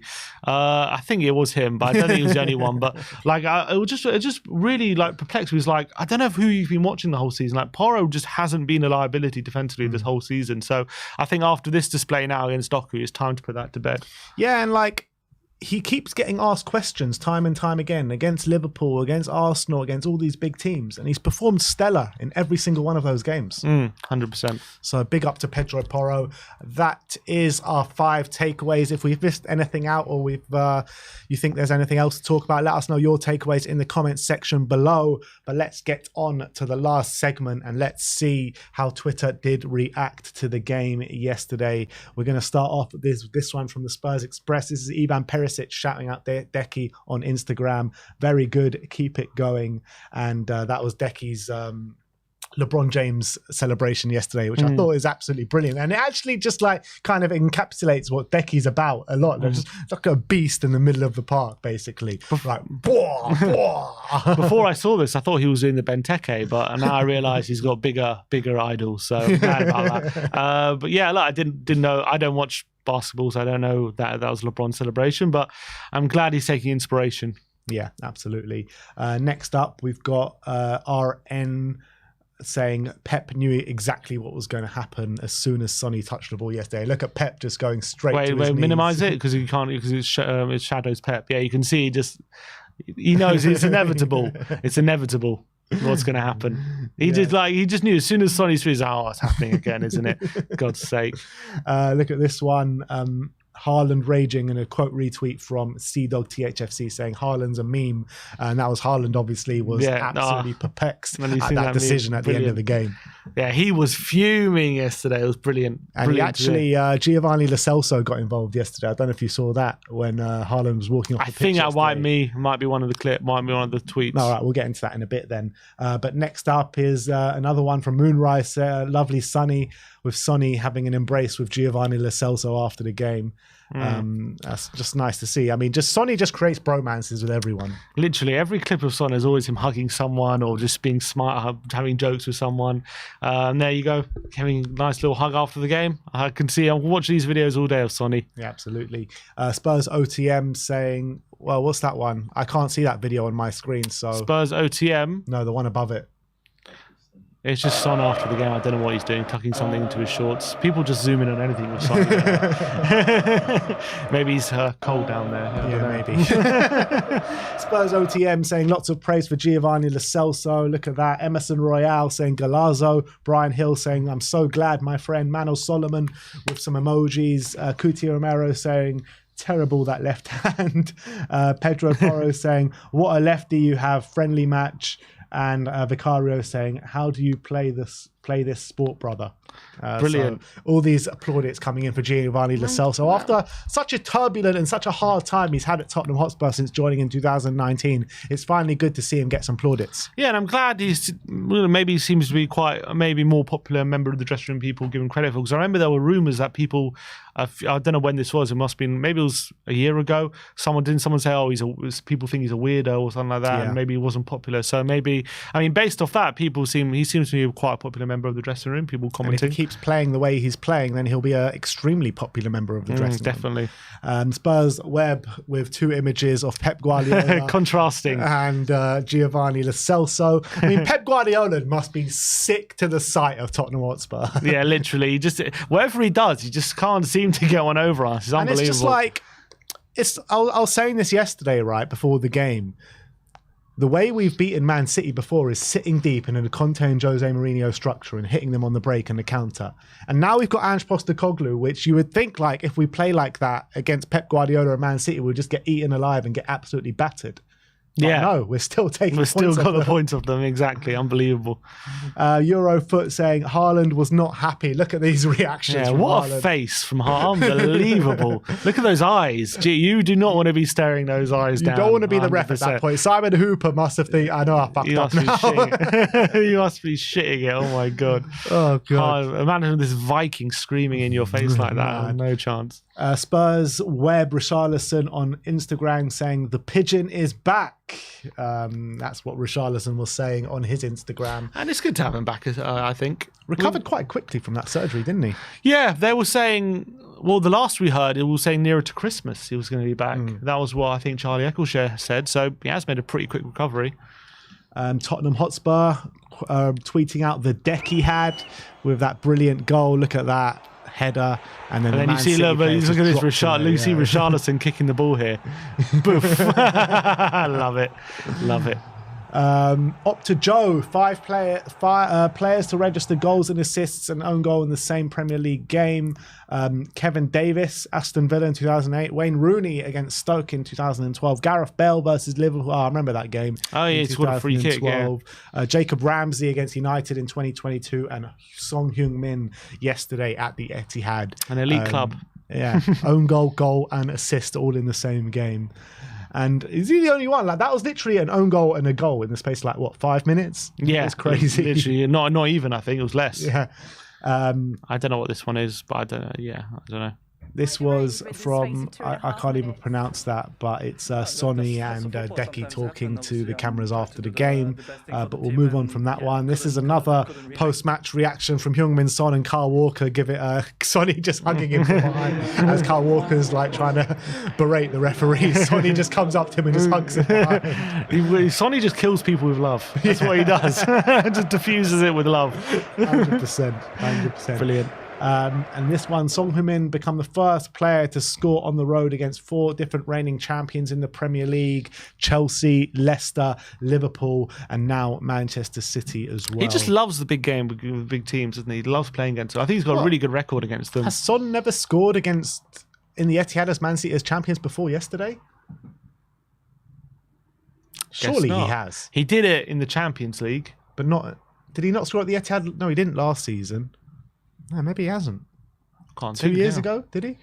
But Liverpool were champions then, weren't they? He didn't score. Son didn't score. He just Kane got 2 and Deki got 1. He got, I think, got 2 assists though. Right. Okay, so maybe he hasn't. Match of the Day are tweeting out saying that Son Heung-min joins his old strike partner in the 50-plus club. Only these two have scored 50-plus away goals in the Premier League for Tottenham Hotspur. Oh wow! So the accolades keep coming for. Wait, does that mean because didn't Kane break the record for the most away goals? I can't remember, to be honest. I think he might have done. Because I remember you were saying, how has he got more than Shearer? Shearer must have loads. Yeah. So right. Does that mean Son now is? Does that mean he's saying Son is second in away goals in the whole Premier League? No, I don't know about the whole Premier League because only 2. Kane might. Oh, for Tottenham. Sorry, for Tottenham. Okay, that makes sense. Next up, some more Sonny and Kyle Walker embraces. Edison's trying to split up the bromance, but Kyle Walker just comes back for more. No, I love it. They're like pretending to like be at each other's throats, and they're like pretend to square up, and then bam, it just turns into a hug. So there's just a little bit of banter between those two. They didn't actually play with each other that long, did they? Only a couple of years. Yeah, but still I think clearly. Was it just 1 year? I think 2, because Son signed in 2015, and then Walker left 2017. Right. Erling Haaland has posted and he just says WTF. And to be honest, when you look at that freeze frame, you can't really complain with him, can you? But apparently he could be in trouble for that tweet. Yeah, that's what they're saying. God, yeah, that's ridiculous. Game's gone. The referees are very precious people. It's like, why can't they be criticised? They just don't like players coming out and criticising. All he said was WTF. He didn't even say anything. Just WTF. It's ridiculous. They're investigating it. Apparently. I'm sorry. I don't know how much investigating they need to do. Like forensically analyze a tweet. What does it actually mean? WTF? What the flip? If it's what the flip, it's okay. RN with another tweet saying the captain comforting Bissouma yesterday. Looks like he's feeling a bit sorry for himself, Bissouma, and Sonny doing his captain duties. Yeah, I saw at the end of the game, he did come over to the fans and clap it, but you saw everyone else was like really passionate and pumping, and Bissouma was just giving a little clap. I think just acknowledging maybe that he didn't have the best game potentially. Well, if he didn't make that mistake, we could have won that game yesterday. Yeah, so maybe that was playing on his mind yesterday. Yeah. Tottenham saying mate and just a picture of Ange Postecoglou. Classic. Next up, another one of Tottenham just saying mate. So I just love it. And then they also, this admin was on fire yesterday, by the way. He says Dejan Kulusevski, by the way. Brilliant. That's all he has to say. Admin was loving it yesterday.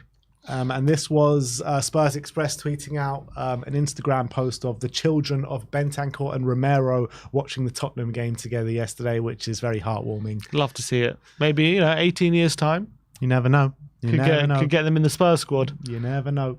Another tweet here is Haaland is that high school bully who throws his toys out the pram if things don't go his way. Lo Celso wasn't having any of it, and Haaland was just walking off the pitch with his hair down, fuming, and Lo Celso just got in his way and gave him a little pop, and then he was going to go and confront him, but players just broke it up. So I thought this was nice brilliance from Giovanni Lo Celso yesterday. I've actually seen this specific. Oh, I see. He barges into him a bit. And I see there's an exchange of words. They're not happy with each other. They're about to square up to each other. Yeah, and then people just got in the way, and then Haaland just walked. Haaland was just pissed. It seemed like if anyone did anything to him, he's going to pop off at them. Yeah, 100%. He was pissed. Erling Haaland against Tottenham Hotspur today, 5 shots, 0 on target. And you got to say, Haaland was poor yesterday. He actually was. He should have scored at least a couple, shouldn't he? Yeah. He just had a bad look, and considering he's up against Emerson and Davis, that's probably why he was more pissed off. I reckon it was more like yes, there was a bad referee decision, but I reckon he's more pissed off at himself than he was about anything else. The chances that he missed yesterday, that game was over in the first half. Well, to be fair though, that pass to Reeves was pretty good. Yeah.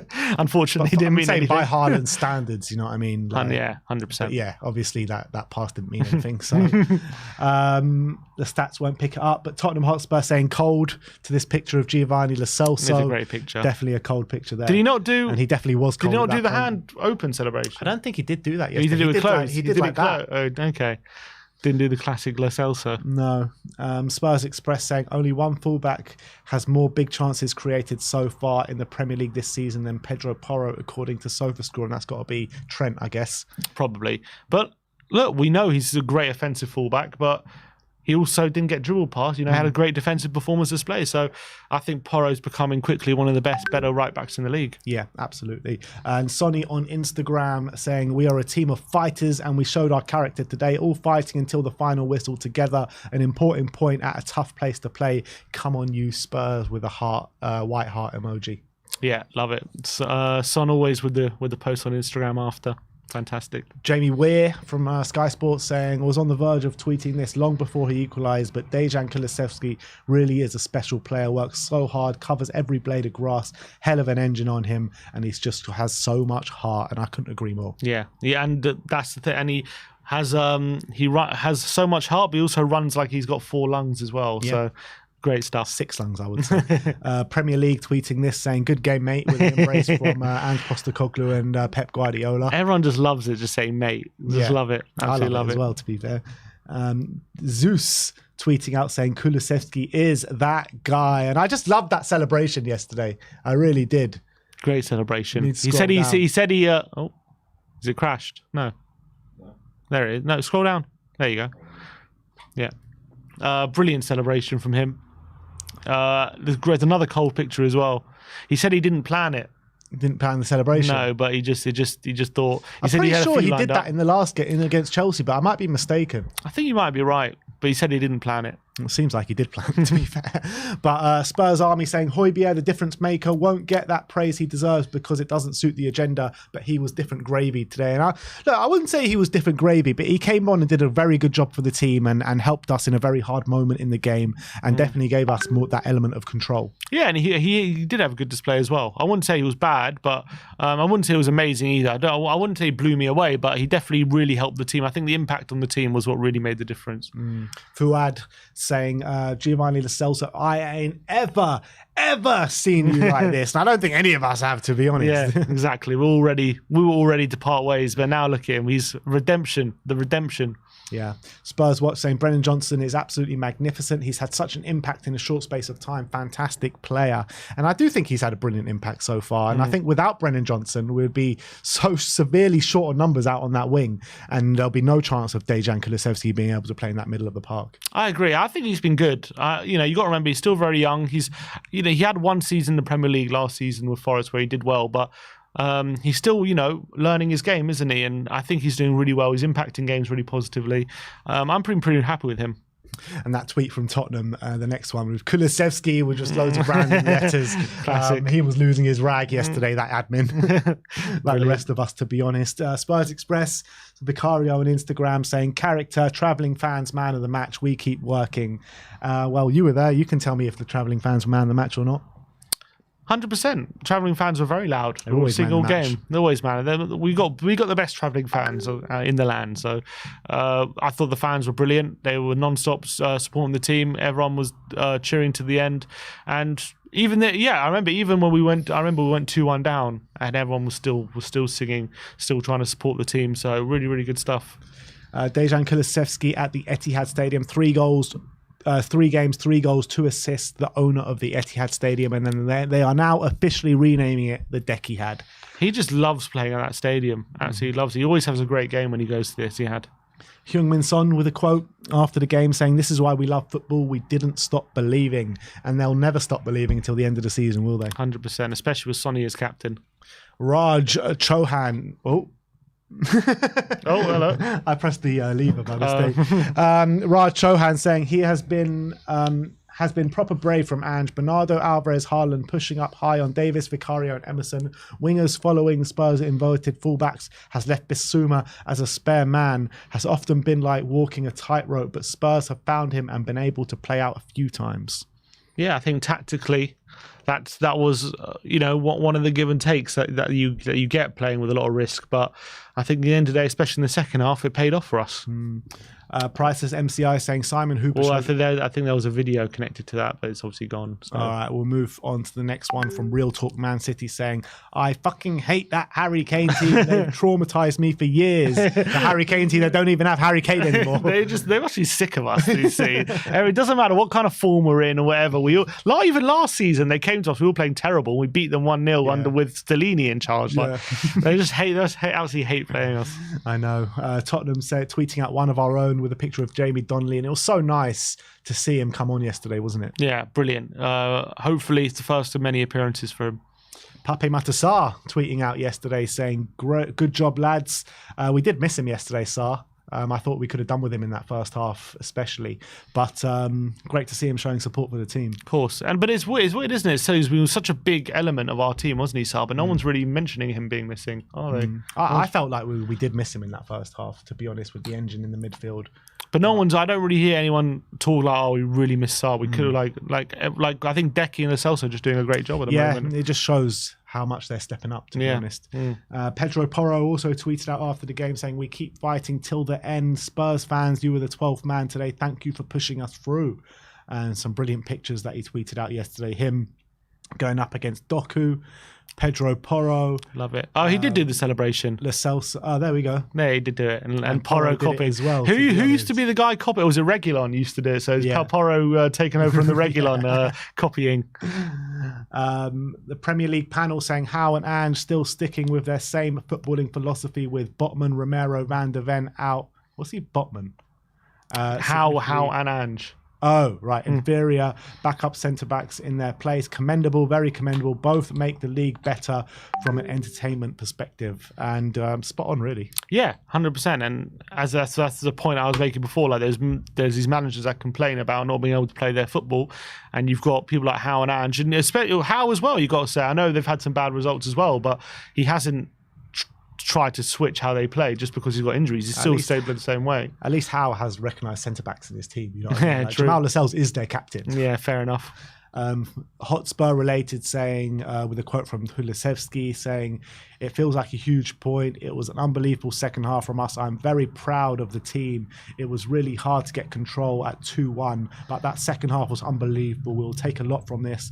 The coach said at half time, please, just continue to play and do not think too much."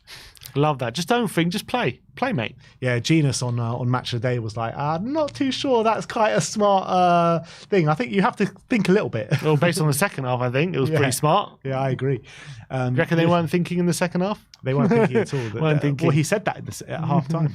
Lily White Rose saying, deserved that Jamie Donnelly, first of many appearances. But yeah, another one of the Hotspur Way Academy graduates coming through. Spurs Express, Giovanni Lo Celso's game in numbers: 1 goal, 40 passes completed, 0 misplaced, 3 out of his 5 ground duels won, 3 fouls won, 0 times dribble passed, and 1 interception. Give the ball to Gio every time. 100%. A great picture as well. I love that. It's a great picture. In the rain with his tongue out. Brilliant stuff. Billy T tweeting out saying, "It's so funny for me that Spurs do this to the GOAT manager every time. He's always just falling over. Literally, whenever he comes, it always ends like this for him. Whenever, and the other one, I think the other one was when Sterling had the winner ruled out. He's just on his knees. That famous picture. And what did he say? There was in a press conference a few weeks ago. They was asking him, you've achieved so much. Is there anything more you want to achieve? I need to beat Spurs away. That was when Ange got announced as manager. I think they asked him about Ange, and he's like, "Oh, maybe now I'll score at Spurs." Or something like that. Yeah, literally. We're definitely in his mind, that's for sure. Billy T saying, "The best club in the world are having Spurs as a bogey team. That somehow is the most Spurs thing ever." Don't disagree. Memorinho is got a nice little meme of Spurs and the Matrix and Ange Postecoglou and Daniel Levy. I think this was brilliant. Let's see. This is Ange blocking everything in his path. Brilliant. Right. The lemon. Is that Pochettino's lemon? Brilliant. Couto Romero, obviously not the real Couto Romero, tweeting out saying "cry at home," and that was in response to Erling Haaland's throwing his toys out the pram. But it's because Romero said, didn't he say that to someone? Didn't he? It was Richarlison. I said that to someone. No, Romero did. It was when, I think it might have been after the Liverpool game. No, I think it was after the Liverpool game, when someone complained about it and he said "cry at home" or something. Was it about the replay or something? Yeah, I think so, something like that. Tottenham Tears tweeting out Venom, and that was just a brilliant save from Vicario yesterday. But let's be honest, it was his own doing why he had to make that save. So he made up for it. Good for him to make up for it. Another quote from Deki saying, "Ange was very angry at us at half time. He told us, guys, come on, just play football. The second half, we were unbelievable." Absolutely spot on. Nathan Clark saying, 3 losses and a draw, but I've really felt better about my club. We're going to do very special things under Ange Postecoglou. And that's so right, isn't it? Because I've never known a fan base to be so kind of calm and happy and content with the way things are going after 3 losses and a draw. Or just liking what they're seeing, 100%. And I think that goes to show that we fans can look beyond just results and can see what's going on. Obviously, if you lose 10 in a row, that's something different. But like, even if we're on a bit of bad form and you're seeing things on the pitch you can be proud and positive about, then that gives you more things to cling on to when things are going bad. And I think that was the big difference when we had Conte and Mourinho. When things were going bad, there was just nothing you can cling on to in terms of how you can turn it around, basically. Hotspur related, tweeting out more stats from Opta saying Heung-min Son has scored his 50th away goal for Tottenham today. He sits just the 7th different player to score 50 home goals, 50 away goals, and register 50 assists for a team in the Premier League. He is the first player to achieve such a feat for Spurs as well. Oh, so I'm guessing Kane never got 50 assists then? Yeah, unbelievable. Oh, wow. There you go, Sonny. Spurs update saying who went flying in the away end in the 90th minute with the limbs from the fans. Yeah, you can see here. There's just some guy just goes absolutely flying in the front row. you can make it like you see it here. One sec, you just watch the front row here. There's someone who goes absolutely flying. There you go. There we go. Brilliant stuff. Aaron Lennon tweeting out, "Cheers, ref." Yesterday. Oh, good to see Lennon still supporting the lads. Love it. Tottenham tears what Tottenham Hotspur does to Pep Guardiola once again. Lily White Rose saying we might be witnessing the greatest redemption arc of all time. Would it be the best redemption arc of all time if Lo Celso was to come? Is it better than Sissoko's redemption arc? It would be the greatest redemption arc of all time. To better be honest. than Sissoko's? Much better than Sissoko's. We're talking about a player who's going to come in and impact things and show on, and you'll see it on the score sheet as well in terms of goal contributions. I mean, I think the levels will be in much better. I'm trying to think of other redemption arcs we've had. Adebayor had one, I remember. I remember he got left out for a year and then Sherwood brought him back in and started playing. That was a big redemption arc, but Lo Celso's going to do it in a title challenging team, so it's going to be a bit different. That's true. Yeah, is he? That's what we're saying. Yeah, not this season, but next season. Simply Spurs saying Goldilocks when the Three Bears return. Oh, that is brilliant.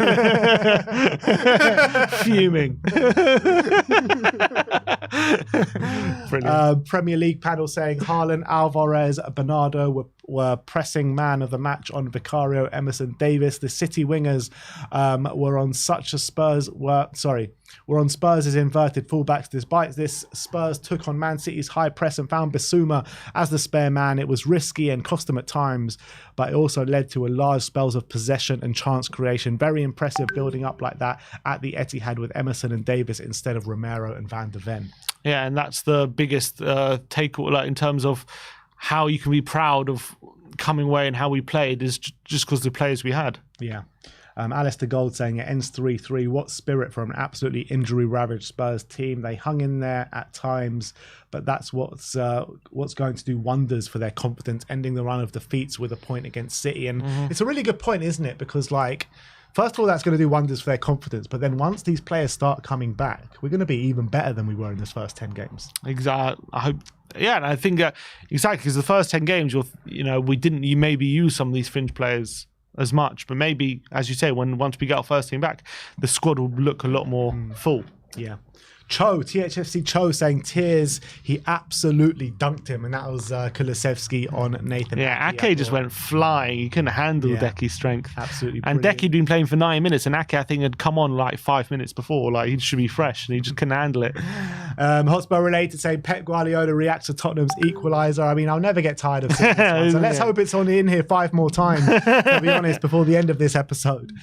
Lily White Lab saying word for Ben Davis today, thought he was pretty faultless both on and off the ball defensively. Happy with him and Romero until Jan. And you know what? I don't disagree with that. I think Ben Davis, since stepping into the team, has grabbed his chance. Yeah, 100% agreed. Paul O'Keefe saying an astonishing result, all things considered. Probably the only man who had faith was Ange.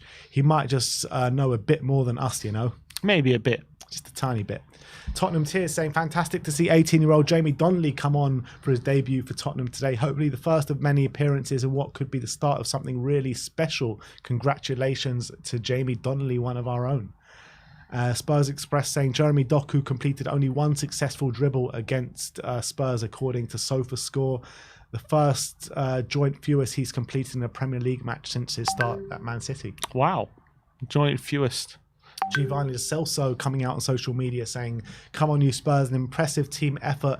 Thanks to the travelling support. Let's keep on working. Lovely stuff from Gio. Spurs Express saying, the performance of 3 lungs from the man today. This is Dejan Kulusevski's appreciation tweet. And he deserves all the appreciation. Yeah, I think 3 lungs is selling him short a little bit. I think it's a lot more than that, to be honest. Rob Daly saying, for all the relentless high line chat, how many times have Spurs v Wolves, Villa, and now City been exposed that way? Struggling to think. Yeah, to be fair, I can't remember too many times that we've been caught out with passes over the top. It's mostly been Tottenham playing their way into trouble or just being played through a bit. But I don't think the high line has been a big issue. No, I don't think it has at all. to be honest. The only time it's been an issue is the Chelsea game. Chelsea game we had 9 men. Yeah, I think that's it. All right, well, that is it. That is how the internet did react to the game yesterday, and I was here for all to see. It was lovely reactions from everyone yesterday. So let us know in the comment section below your thoughts regarding the game. Let us know if we've missed anything out and react to it next time. But thank you, everyone, for joining us today. That is your live stream today. Like, subscribe, and comment. And as always, come on, you Spurs.